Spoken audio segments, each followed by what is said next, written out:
আলহামদুলিল্লাহ আমরা ঐতিহাসিক ৩৬ জুলাই এদেশ থেকে ফ্যাসিবাদকে বিতাড়িত করেছি। আমরা আবার শহীদ হাদির রক্তের কসম করে বলতেছি, আমরা ফ্যাসিবাদকে উৎখাত করেছি। আমরা এবার আধিপত্যবাদকে উৎখাত করব ইনশাআল্লাহ। আমরা দেখতেছি চতুর্দিক থেকে প্রশাসন আমাদের নিরাপত্তা দিতেছে, কিন্তু আমরা বলবো আপনারা যদি শুধু জুলাই যোদ্ধা না আপামর সকল ছাত্র জনতাকে নিরাপত্তা দিতে না পারেন, আমরা লাশ শুধু বলি দিব না, আমরা রক্ত নিতেও পারি, আমরা জীবন নিতেও পারি। সবাইকে হাদি ভাইয়ের আদর্শে আগামীর বাংলাদেশ বিনির্মাণ করার জন্য রাজপথে থাকার আহ্বান জানিয়ে আমি আমার বক্তব্য শেষ করছি। সংগ্রামী বন্ধুগণ, এই পর্যায়ে বক্তব্য রাখবেন বৈষম্য বিরোধী ছাত্র আন্দোলনের ভারপ্রাপ্ত আহ্বায়ক ইবনে হোসেন জিয়াদ ভাই। দিল্লি না হাদি, দিল্লি না হাদি। সুপ্রিয় উপস্থিতি,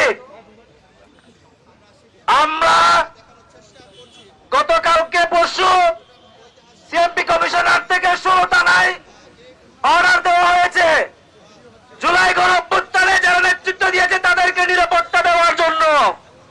আমরা সিএমপি কমিশনার সহ পুলিশ প্রশাসনকে স্পষ্টভাবে জানাই, আপনার এই নিরাপত্তা আমরা গুনাই ধরি না। আমরা জীবন দিয়েছি, রক্ত দিয়েছি এবং রক্ত দিব, আর জীবন দেওয়ার সময় শেষ। হাদি ভাইয়ের কসম, আমরা এই লালদিঘির ময়দান থেকে হাসিনার বিপতনের আন্দোলনের ডাক দিয়েছিলাম, এবার জীবন নেওয়ার ঘোষণা দিচ্ছি। আমাদের জীবন থাকতে, একজন জুলাই যুদ্ধ বেঁচে থাকতে আমরা বাংলাদেশ থেকে ভারতীয় আধিপত্যবাদ, আওয়ামী লীগ, পুলিশ সন্ত্রাসীদের উৎখাত করেই ছাড়ব ইনশাআল্লাহ। হাসিনাকে এনে তার ফাঁসি কার্যকর করার পরে বাংলাদেশের নির্বাচন হতে পারবে। এর আগে হাদি ভাইয়ের খুনিদেরকে এনে বিচারের আওতায় আনতে হবে এবং হাসিনাকে এনে ফাঁসি দেওয়ার পরে তারপর বাংলাদেশের নির্বাচন হতে পারবে। এর আগে বাংলাদেশে কোনো নির্বাচন হতে পারবে না। সংগ্রামী বন্ধুগণ, এই পর্যায়ে সমাপনী এবং দিক নির্দেশনা বক্তব্য নিয়ে আসছেন জুলাই আন্দোলনের অন্যতম প্রভাবের সৈনিক, জুলাই ঐক্যের আহ্বায়ক চট্টগ্রামের আব্দুল হাসান জিয়াদ ভাই। এই আমরা সবাই হাদি হব, কুলের মুখে কথা কব। ওয়ালা আকিবাতুল মুত্তাকিন। আসসালাতু ওয়াসসালামু আলাইহি ওয়াসসালাতু ওয়াসসালামু আলাইহি ওয়া আলা ইবাদিল্লাহিস সালিহিন। সম্মানিত উপস্থিতি, আজকে আমরা এখানে শোকাহত ছাত্র জনতা সমবেত হয়েছি। আমরা ইতিমধ্যেই আমাদের ভারতীয় সাম্রাজ্যবাদের অগ্রসৈনিক, আমাদের শহীদ ওসমান হাদি ভাইয়ের মূল জানাজা ইতিমধ্যে ঢাকার মধ্যে শেষ হয়েছে। আমরা আজকে গায়েবে জানাজায় উপস্থিত হয়েছি এবং আজকের এই জানাজা থেকে একটা বার্তা দিতে চাই। আমাদের হাদি ভাইয়ের লড়াই ছিল ভারতীয় সাম্রাজ্যবাদের বিরুদ্ধে, আমাদের হাদি ভাইয়ের লড়াই ছিল ইনসাফের পক্ষে, আমাদের হাদি ভাইয়ের লড়াই ছিল ইনকিলাবের পক্ষে। আমরা বলতে চাই, ইনসাফের এই লড়াই, ইনকিলাবের এই লড়াই যতদিন চলবে, আমরা হাদি ভাইয়ের মতো রাজপথে এই দাঁড়িয়ে ইনসাফের পক্ষে, ইনকিলাবের পক্ষে আমরা স্লোগান তুলব ইনশাআল্লাহ। আমরা বলে দিতে চাই, আমরা ফ্যাসিজমকে বিতাড়িত করেছি, সুতরাং কোন ভারতীয় সাম্রাজ্যবাদী শক্তি যদি বাংলাদেশকে নস্যাৎ করতে চায়, বাংলাদেশকে ভারতের করাল গ্রাসে পরিণত করতে চায়, বাংলার আপমত ছাত্র জনতা এই দাবিকে কোনদিন মেনে নিবে না। বাংলার আপমত ছাত্র জনতা তাদেরকে ঐক্যবদ্ধ ভাবে জুলাইয়ের মতো প্রতিহত করবে ইনশাআল্লাহ। সুতরাং আমাদের সবাইকে ঐক্যবদ্ধ থাকতে হবে, কোন ধরনের উস্কানিতে পা দেওয়া যাবে না।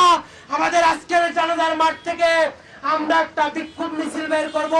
আমরা আজকের এই বিক্ষোভ মিছিল এখান থেকে শুরু করে আমাদের নিউ মার্কেট চত্বর পর্যন্ত আমরা বিক্ষোভ মিছিল করব এবং আমাদের হাজি ভাইদের যে দাবি, আমাদের শহীদ হাদি ভাইয়ের পক্ষ হয়ে আমাদের সরকারের কাছে যে দাবি দাওয়াগুলো আছে আমরা সেগুলো উত্থাপন করার মাধ্যমে আমরা জুলাই সনদ বাস্তবায়নের মাধ্যমে আগামী দিনে বাংলাদেশ পরিচালনা হওয়ার জোর দাবি জানিয়ে আমরা আমাদের সমাবেশ শেষ করব। জানাজার পরে আমরা এখান থেকে বিক্ষোভ মিছিল নিয়ে নির্বাচন মনে যাব। সুতরাং কোন উস্কানি দাতা যদি আপনাদেরকে এটা হচ্ছে অমুকের অফিস, এটা বাংসুর করতে হবে ধরুন উস্কানি দেয়, আপনারা সেই উস্কানিতে পা দিবেন না। সবসময় শৃঙ্খলার মধ্যে থাকবেন, শৃঙ্খলা নিয়ে সুন্দর করে আপনারা আজকের কর্মসূচি শেষ করবেন। আপনাদের কাছে আহ্বান থাকবে, আমরা যারা জুলাই গণঅভ্যুত্থানের নেতৃত্ব দিয়েছি, আমরা আজকে আপনাদের সামনে দাঁড়িয়েছি। সুতরাং আমাদের কথার বাইরে কারো কথায় আপনারা উস্কানি দিবেন না। আমরা এই পর্যায়ে মূল জানাজার দিকে চলে যাব। আজকে আমাদের যিনি জানাজা পড়াবেন আমাদের ভাই, আমাদের ইমরানুল হক সাইদ ভাই, যিনি কল্পনা কাবাসী মসজিদের খতিব, উনি জানাজা পড়াবেন। সুতরাং আমরা জানাজার পড়ার মাধ্যমে শৃঙ্খলা ভাবে আগে আমাদের যারা আছেন তারা ধরবেন, মিছিলের কাতার সামনের কাতারে থাকবেন, বাকিরা আমরা তারপর শৃঙ্খলার সাথে আমরা মিছিলে যাব। দর্শক যেমনটাই শুনছিলেন, যারা জুলাই আন্দোলনের অগ্রগামী সৈনিক তারা এই মুহূর্তে সংক্ষিপ্ত যে বক্তব্য সেটি রেখেছেন। এখন চট্টগ্রামের লালদিঘি ময়দানে এই যে গায়েবানা জানাজা, শহীদ শরীফ ওসমান হাদির গায়েবানা জানাজা, সেটি কিছুক্ষণের মধ্যে অনুষ্ঠিত হবে, যেখানে আমরা দেখছি হাজার হাজার হাদি ভক্তরা, হাদির প্রতি যাদের ভালোবাসা সেই মানুষরা জড়ো হয়েছেন লালদিঘি ময়দানে। গেল 12ই ডিসেম্বর জুমার নামাজের পর গুলি করা হয় শরীফ ওসমান হাদিকে। তারপর এক সপ্তাহ হাসপাতালের বেডে লড়াই করেছেন ওসমান হাদি। তারপর সিঙ্গাপুরে আসলে শেষ নিঃশ্বাস ত্যাগ করেন। একজন হাদি চলে যাওয়ার পর পুরো দেশের মানুষ আসলে তার যে ভালোবাসা, তার প্রতি হাদির প্রতি মানুষের যে ভালোবাসা, সেটি কিন্তু আসলে এই যে জানাজার উপস্থিতি বলে দিচ্ছে হাদির প্রতি মানুষের ভালোবাসাটা আসলে কেমন। সবাই হাদির যে আদর্শ সেটি ধারণ করতে চান, হাদির সে আদর্শকে ধারণ করে তারা সামনে আগামীর যে বাংলাদেশ, সে বাংলাদেশে নেতৃত্ব দিতে চান। কিছুক্ষণের মধ্যে জানাজা শুরু হবে, আমরা সেই জানাজা আপনাদেরকে সরাসরি দেখানোর চেষ্টা করছি। জানাজা শেষে একটি বিক্ষোভ মিছিল বের করা হবে, যেটি লালদিঘি ময়দান থেকে নিউ মার্কেট মোড়ে গিয়ে শেষ করার কথা রয়েছে। আল্লাহু আকবার।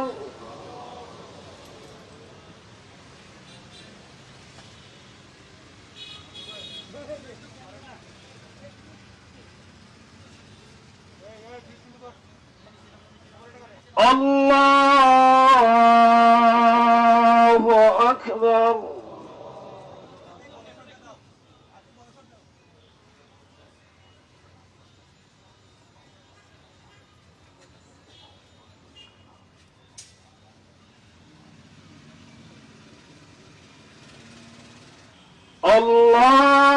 আল্লাহু আকবার।